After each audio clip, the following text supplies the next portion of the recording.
Hello everyone, কেমন আছো তোমরা সবাই? আশা করি ভালো আছো। দেখো আমি দুপুরে রান্না করব।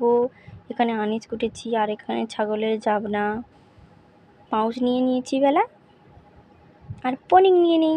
চলো দেখা যাক আমার শাশুড়ি মা কি মাছ ধরেছে। যাই কি মাছ ধরেছে দেখি। এই চৌবাচ্চার ভেতরে একটা বালতি আছে, দেখো সেরকম বেশি বড় মাছ পড়েনি, এই ছোট মাছগুলো পড়েছিল। এগুলো কাটতে বসে গেছি।